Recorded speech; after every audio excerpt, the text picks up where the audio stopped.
I'm tracking another rainy day across the area. How much rain we can anticipate in just a few minutes. Plus, band students in Oskaloosa are now wearing masks while performing. These stories and more as KYOU News for You at 9 starts right now. Live from Ottumwa, the news that's important to you. This is KYOU News for You at 9. Good evening, I'm Eric Monaghan. Nights of heavy rain and colder temperatures have fallen on Ottumwa since Monday.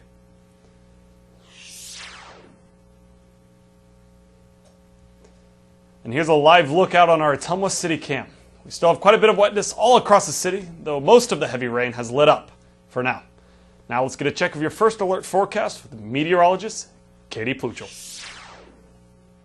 Rain continues to push across the area as we head into the overnight hours tonight. Pinpoint Futurecast starting at 11 p.m. You're going to see scattered light rain across the area. We could see a few moderate downpours. Otherwise, for the most part, this is just going to be light rain heading into the overnight hours all the way through 5 a.m. on Friday. We are anticipating another rainy day ahead for your Friday, so make sure you continue to keep that rain gear handy with you throughout the entire day. If you're not seeing any rain and may become scattered throughout the afternoon, anticipate a lot of cloud cover. Temperatures this evening into the mid to upper 50s across the state of Iowa, and a little bit colder as we head up to the north and west. But we are on that uptick now as temperatures are going to be now rising over the next couple of days. Your planner throughout the overnight hours, mid 50s all the way through 9 a.m. tomorrow. Again, rain is going to continue to stay likely overnight and through tomorrow. Temperatures eventually fall into the low 50s, but we're already up to 59 degrees as we head towards noon tomorrow, which is higher than our high temperature over the past couple of days. We've got an update in just a few minutes. Tonight, the Team Trump on Tour bus. It made a stop here in Ottumwa. A small crowd gathered outside the Wapello County Republican's office. Chants of 4 more years rang out as they awaited the arrival. Aboard the bus, former acting attorney general and Iowa native Matt Whitaker, along with Matt Schlapp, Penny Nance, and Aaron Perrine. The tour group said their goal is to bring to light what is actually happening within the campaign, because they don't feel it is being properly reported nationally. Matt Whitaker reacted to reporter Bob Woodward's latest book, which shows President Trump admitting that he downplayed the severity of coronavirus to the public. I mean, he was balancing a lot of things. I don't think anybody can look at what the president did and not say that he responded appropriately with what he knew at the time. And obviously what we know now, looking back, I think both Republicans and Democrats would agree that everybody could have done more. And we're going to continue to learn. But, you know, what I do know is the president cannot instill fear and panic in the American people, and I think that's what he was trying to express in that interview. The Team Trump tour continues tomorrow. And now let's take a look at Wapello County's coronavirus numbers. Wapello County has 87 active cases with 3 current hospitalizations. We've had 1,134 total cases and 83 recoveries. Fortunately, last night 2 more individuals passed away due to the virus. One of them was between the ages of 61 and 80, and the other over 81. The county has had a total death count of 55. And for the state, as a total 438 individuals tested positive just yesterday, with a total testing percentage of 10.5. Iowa has had 1,207 deaths, with 7 new deaths today. And on that note, Iowa Governor Kim Reynolds discussed today the latest efforts to contain the spread of the coronavirus, especially in counties with college campuses. She announced that 2 weeks ago, bars would need to close in those 6 counties where the data showed the increase in cases among 18 to 40-year-olds. Johnson, Polk, Story, Lynn, and Blackhawk counties continue to have the highest number of new cases over the last 2 weeks. However, positive cases are down in each county, and the positivity rate is trending down in all but one, which was Lynn, and it saw just a very, very slight uptick over the last 2 weeks. The governor also urged Des Moines school leaders to give up their effort to educate students remotely after 2 judges decided the state can impose its rules on school districts. And Oskaloosa band students now have masks that allow them to play their instruments while staying safe. KYOU's Jatira Marsh stopped by to see how they've been adapting.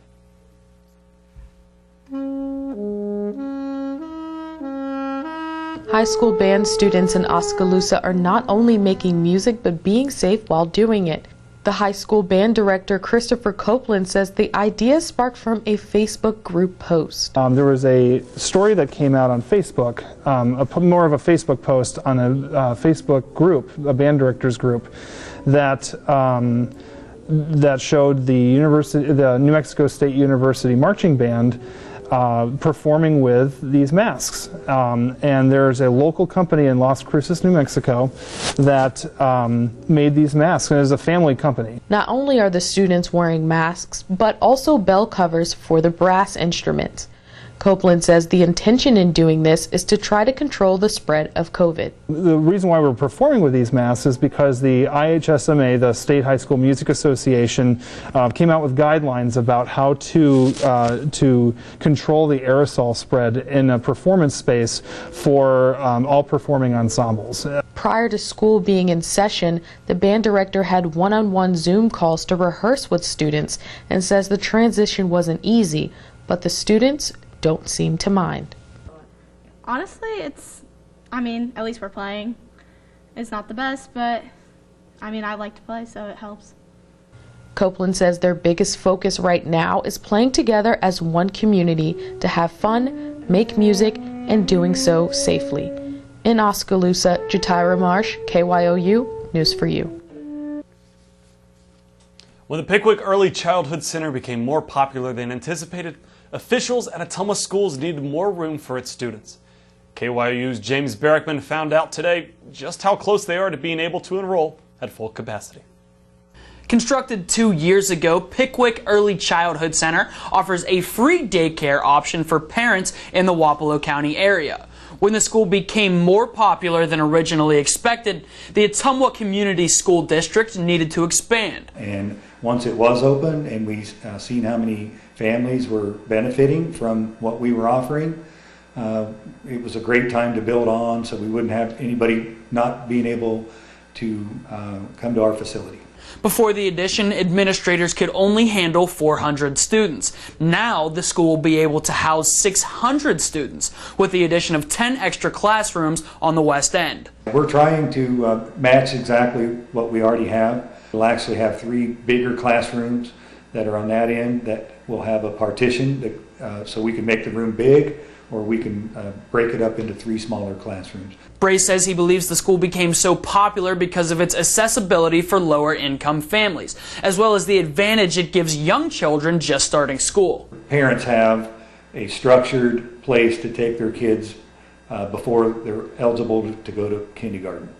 And by doing this, they get a structured program that they start learning early.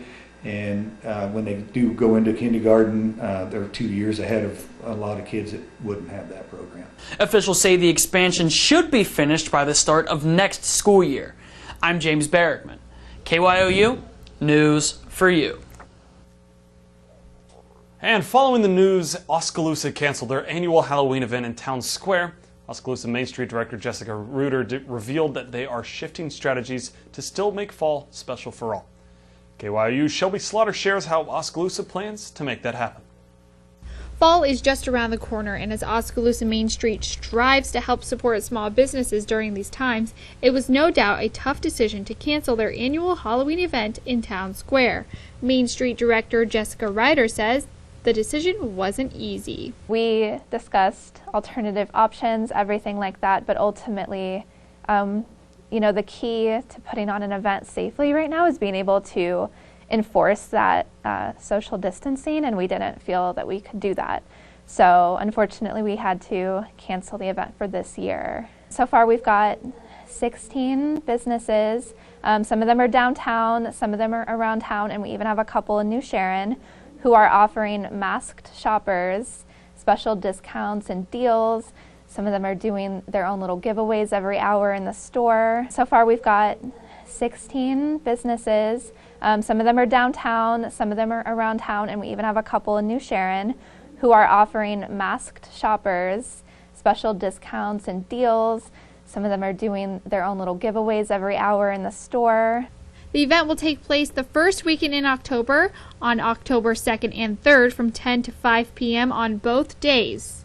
In Oskaloosa, I'm Shelby Slaughter, KYOU, News for You. Coming up, a stimulus relief bill locked between party lines in Congress. And meteorologist has a look at your first alert forecast coming up. You're watching KYOU News for You at 9. You're watching KYOU News for You at 9. And now, first alert weather. Here's a look at what you need to know in your forecast in the next couple of days. Those rainy conditions are going to continue. We're staying likely heading into the overnight hours and throughout tomorrow. Now, it is going to be feeling like fall. We're still going to be tracking those below average temperatures, but they are going to be a bit warmer as we head towards the next couple of days. And eventually by the weekend, we're going to be seeing temperatures near average for this time of year. Here's a look at tonight's setup. We've got that high pressure system up towards the north in Wisconsin, but we're still tracking this low pressure system that's just to our south. That's what's going to rise as we head towards our Friday. Increased moisture and will allow more rain to be across our area as we head into the overnight hours tonight and tomorrow. We're still going to be tracking that northeast wind as we head into the overnight hours, although it will be much lighter than the last couple of days, anywhere between 5 and 15 miles per hour. Pinpoint futurecast going to show that rain continuing to push across the area as we head into the overnight hours through around 5 a.m. tomorrow morning. Do want to give you a reminder here to make sure that you've got those headlights on, even if your windshield wipers are on, as we could see some areas of drizzle or even some fog over the next couple of days that really could inhibit that visibility as we continue to track this rain. We're still going to track that rain up to the north as we head towards 9 a.m. on Friday. It may become a bit scattered at times, but again, still lots of cloud cover. Not anticipating a whole lot of breaks with sunshine heading throughout the day on Friday. More rounds of rain pushing north through around 5 p.m. and we're still going to be tracking that rain overnight Friday and into the morning hours heading towards your Saturday.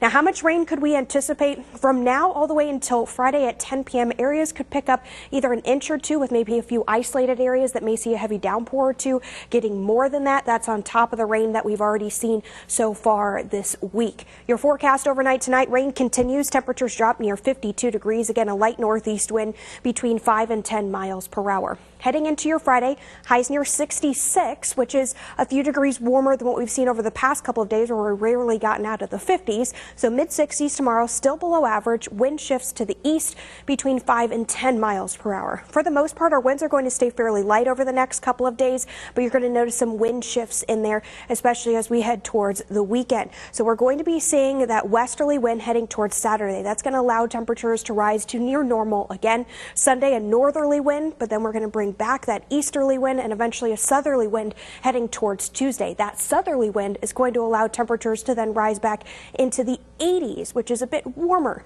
for this time of year. Our temperature outlook heading towards the end of September, we're kind of in between here. We've got equal chances of seeing whether cooler or warmer temperatures or around average as we head towards the end of September. Same thing for that precipitation outlook. We're in between that chance of drier weather and wetter weather across the area. So we're anticipating near average, at least as we head towards the end of September. We've already picked up quite a bit of rain, and we will have an update that includes all of this week's rain on the drought monitor heading towards next week, which should hopefully bring some relief to many areas. Here's a look at your 7-day forecast, as rain will be likely again on Friday, highs near 66. We jump up 10 degrees for Saturday and Sunday into the mid-70s. Again, that rain going to linger through Saturday morning. I think by the afternoon, though, we should be fairly dry. Partly cloudy on Sunday, and then lots of sunshine as we head towards next week. Upper 70s Monday, low to mid-80s heading towards Tuesday and Wednesday. Back to you. A procedural motion to advance a Republican-led COVID-19 stimulus bill is expected to be voted on in the Senate Thursday. But this measure may not get very far, as Democratic leaders have been voicing opposition. John Lawrence reports. Last month, talks about a stimulus bill to boost the U.S.'s COVID-19 stricken economy collapsed due to partisanship. Not much has changed since then. We've just been waiting and waiting for our Republican friends to get their act together. It's just silly season on the Democratic side. They've run out of excuses not to legislate. The so-called skinny bill from Senate Republicans calls for $300 a week in enhanced jobless benefits, extends the Paycheck Protection Program, and provides $105 billion in education funds. The near $500 billion bill does not include stimulus checks or additional state aid. Do you want to do something? Something?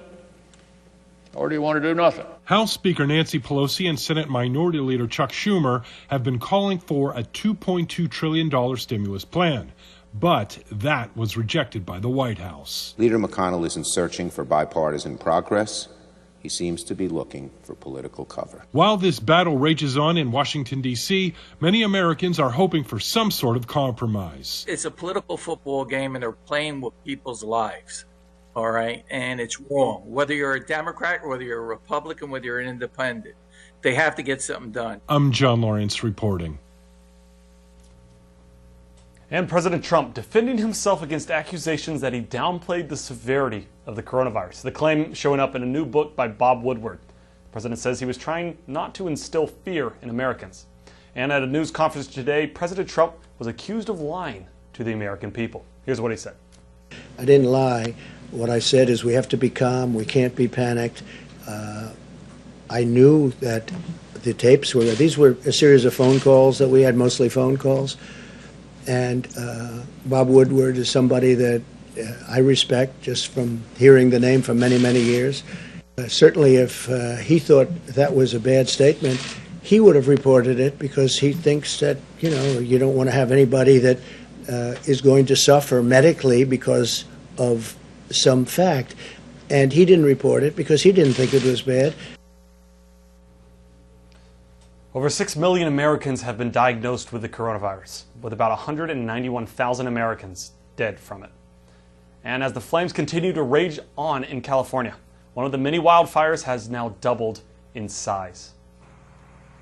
This is a video of the Bobcat Fire in the Angeles National Forest area. The fire began Sunday and has grown to 20,000 acres with 0% containment. The LA County Fire Department says evacuation warnings have been issued for several communities in this area. More than 600 people are helping to fight the fire. But the U.S. Forest Service says it may not be fully contained until October 15th. The cause of this fire is under investigation. Tom Clemo, Deputy Chief of the Santa Monica Fire Department and a member of the IMT Team 15, says the fires are a challenge like they've never faced. The fires that are going on in the western United States right now are unprecedented, even to our most senior leadership and senior, most tenured people on incident management teams in this country. We have not seen this before. The fires have burned far more land this year than any previous recorded year, an estimated 2.3 million acres so far. And the small town of Jefferson, Iowa is running into a big problem with its police force. The town simply doesn't have enough officers. Tom Magel explains the challenge the town is facing. Jefferson is known for its famous bell tower in the courthouse square, but now thanks to recent newspaper articles and opinion pieces, it's becoming known for a police officer shortage and disagreement over how to solve the problem. Yeah, I have some concerns. Police Chief Mark Klaus says the problem has been growing worse. Normally he's part of a staff of 8 officers, but one recently left to take a better paying job with the Greene County Sheriff's Office. 2 other officers are looking for other deputy jobs, and one is out of town training. What I would hate to see is I go down in numbers any greater than I am now and start losing that ability to have officers on the street. Obviously, that's a great concern of mine. He blames the shortage on the national climate. There's a lot of national distaste for law enforcement now, and quite frankly, people just don't want to do the job. He also says the city is paying police about 20% less than the county is paying deputies. The mayor agrees salaries must increase, and a new deal to share patrols with some county deputies will help. I believe the council's looking to make some changes. We struggled for about 4 years now with this issue, and after last night, I think it was pretty promising. People here hope they are safe and that more police officer candidates will want to work here. We're up and coming, and I guess I'd encourage people to apply. It's a great place to live and raise kids for sure. The police chief says the deal to borrow deputies from the Greene County Sheriff's Department is good for the short term. The long-term goal is to have a fully staffed police department in Jefferson going forward. And next up, a chance for a yield update for crop insurance. More in the Agribusiness Report coming up. Live from Ottumwa, you're watching News for You at 9. Available anytime on KYOUTV.com. And now David Geiger on how farmers have an opportunity to update yields for their crop insurance with his Agribusiness Report. Welcome, I'm David Geiger. For the first time in more than 5 years, farmers have an opportunity to update yields for a crop insurance program. The Farm Service Agency wants to remind farmers of the one-time opportunity to update price loss coverage program yields for covered commodities. The deadline is September 30th to get in any new numbers, which will calculate payments through 2023. Additionally, producers who elected for agricultural risk coverage should also consider updating yields. The last time farmers could update yields was in 2014, and it is the farm owner's choice whether to update or keep existing yields. So, renters will need to talk to landlords and require a signature. For program payments, updated yields should apply with the 2020 crop year. Should payments occur, that would be paid out by October of 2021. President Donald Trump has instructed the Environmental Protection Agency to deny dozens of oil refiner requests. According to a report from Reuters, the decision is aimed at the Farm Belt to stop refiners from getting waivers for biofuel blending. Ethanol and corn producers applaud the report with a joint statement from the National Corn Growers Association, the Renewable Fuels Association, the National Farmers Union, and the American Coalition for Ethanol, saying it hopes the EPA will act swiftly on the directive. So far, more than 4 billion gallons of RFS requirements will have been removed because of small refinery waivers. Jeff Cooper with the RFA welcomed the news. Hopefully this puts an end to the nonsense that's been going on with EPA and just the haphazard granting of these small refinery exemptions. And we know how devastating those previous waivers that have been granted by EPA have been for our market. And that's all I have for the Agribusiness Report today. Thanks for joining me. I'll see you again next time. Well, that's all for tonight. Thanks for joining us for KYOU News for You at Night. We'll see you right back here tomorrow. Until then, for news, the latest first alert forecast 24 hours a day, like our Facebook page and visit our website, KYUTV.com.